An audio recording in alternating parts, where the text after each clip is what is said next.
The Saints are back in action with a visit to Liverpool in the FA Cup fifth round on Wednesday night. Positives, Glenn. I mean, they had to play 120 minutes of football today, and also they've already got a trophy. So maybe their eye will be off the ball on Wednesday. I can't help but feel that this is going to be a pretty low priority game for them in the context of their season. Stuttering championship side at home in the FA Cup. So obviously their young players are very good. As you know, we saw 5 of them get on the pitch today. I think quite a number of them will be playing on Wednesday. I think they lost another sort of senior player to injury today. It was Gravenberch went off after 20 minutes or whatever. So yeah, it'll be interesting to see how Liverpool approach it. And it'll be interesting to see what we do, obviously, because, do we see this as a chance to get things going again and put in a really good performance against Liverpool in this game? Or are we going to treat it like teams tend to treat cup games these days and field a sort of half and half team? But I'd like to think we'd go fairly strong and we'll have a decent shout. I think there's more of an incentive to put a stronger team now that we've actually lost a couple in the league in a strange sort of way, because there's some we've got to get some momentum back somewhere. So we might as well go for it in this particular game. It will be difficult playing at Anfield. Of course, is tough. They'll be in party mood because they've just won a trophy, even if it is one of the smaller ones as far as they're concerned. We'd kill for it, of course, but yeah, and they've got lots of injuries, and they've got more important games to come. I mean, it would be the story of all stories if Klopp's last game is winning the Premier League. So in a funny sort of way, I'm never liked the guy particularly. I've actually warmed to him a little bit this year because now you know that he's going. Oh, right. Yeah. Well, now I know that he's going. I just sort of kind of think what he's competing with, Manchester City and their 115 charges and the nation state behind them and all that. I think you've got to have a bit of respect for the guy, even though he can be a bit of a Burke at times. Funnily enough, I'm actually looking forward to the game more now than I was when the draw was made. Yeah, because it's a free hit as long as we go and give a good account for ourselves. But if we turn up to this game with no sort of defensive midfield strategy like we've had the last few games, they're going to go in dry, and we're going to be walking like we've been sat on a horse for 2 days after that. It's just going to be awful. So we have to take it seriously and play it properly. And it's an interesting sort of test. I mean, should we get promoted, which is a bit further away than it was a few weeks ago. How are we going to set up against these teams? You can't just play the ball around constantly, and we're not going to have 100% or 90% possession or whatever. So it'll be interesting to see how we cope with that. In fact, I think it'll probably suit us better not having as much possession in this particular game, because we'll have to be solid, and then we can play on the break. So yeah, free hit, bring it on, and if we get an hammered, I can turn the TV off. Simple as that. If you go back to post Watford, Tom, we were talking about it as actually, Russell Martin will be relishing this because it's an opportunity to pitch himself and play against one of the top teams in Europe, and that's kind of what you do the job for. Saturday, after the Millwall game, he was kind of admitting that this is a bit of a distraction that he could do without at the moment. So where do you see it? How would you approach this one on Wednesday night?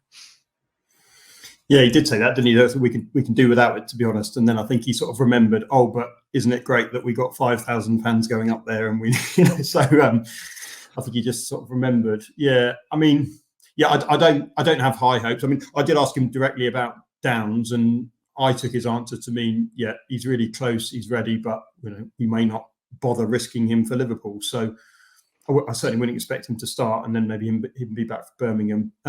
It's interesting, but it's so hard to know what sort of team either side will put out. I would think they'll have too much for us.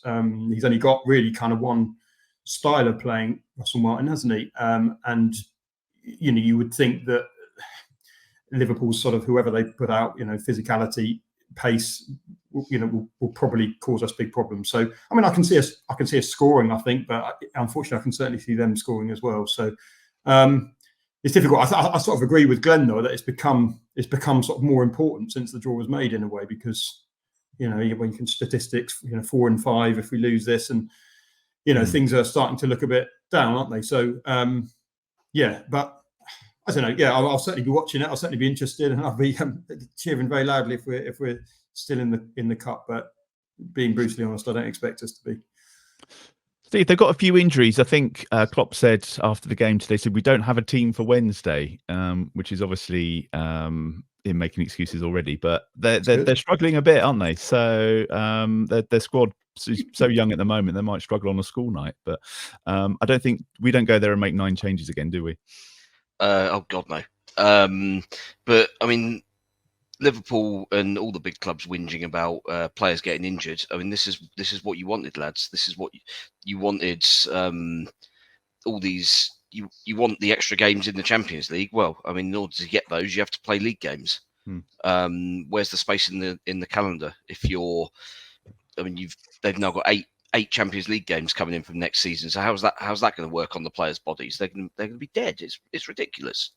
And you can't kind of give out with one hand in terms of complaining about these sort of fixture pile-ups, while simultaneously being a successful team who win stuff on a fairly regular basis, and also taking the money and the riches that come from it, in terms of the TV deals. Because I mean, if you only want to play 25 games a season and the players to be in absolutely peak physical condition every time, fine. But you're not getting this £5 billion TV deal every year. So sorry, you can't. One doesn't exist without the other. So just got manage your squad better, and don't bring players back before they're ready. I mean, you look at Chelsea. I mean, Chelsea have obviously got a stupid size squad, and they're continually getting loads of players injured. Like Reece James, prime example. They always rush him back early, and then act surprised when his hamstring goes again. It's just ludicrous the way that the players are being managed at these top clubs, because they've just got so many games, and they don't feel that they can seemingly trust certain players in their positions, which kind of just speaks volumes for their recruitment, really. I mean, it's interesting watching the cup final today, actually, where you basically had extra time where it was Van Dijk and Liverpool's under 14s. Yeah. And deservedly won, because I think I heard apparently Pochettino has said in one of his post-match interviews that basically we had a chat with the players and they wanted to play for penalties. I mean, at a club that in the last 20 years must have won more trophies than any other English club. And yet that is the prevailing attitude from both players and management. That should be a sacking offence on its own. That should be. I wouldn't disagree with that. Liverpool certainly obviously have a very different approach to it. But I mean, you look at the bench that Liverpool named today. There was basically 2 senior players and a load of players with squad numbers above 50. And I would be quite surprised if the side that starts at Anfield on Wednesday isn't pretty young, pretty green. Whether or not we can take advantage of that in terms of their sort of experience at the level or not, I don't know. I mean, as I say, they all look pretty comfortable out there on the Wembley turf this afternoon. Yeah, so I mean, doesn't take a sort of expert to say it's not going to be an easy game for us. But I mean, it's a one-off, and you never quite know. I'd like to think we'll go in full strength, just kind of because I feel we should. But on the flip side, it's clearly obviously more important that we get back on our sort of feet in the league. But then could a performance in the cup be the springboard to do that? I mean, sending the reserves out to get battered 5-0 isn't going to help anybody, I don't think. No, and as Glenn says, it's it's a free hit, isn't it? 5,000 Saints fans travelling up. It's going to be a great atmosphere. They need to put a shift in. I think what we're saying is we've got a chance, so you can't ask more than that, really.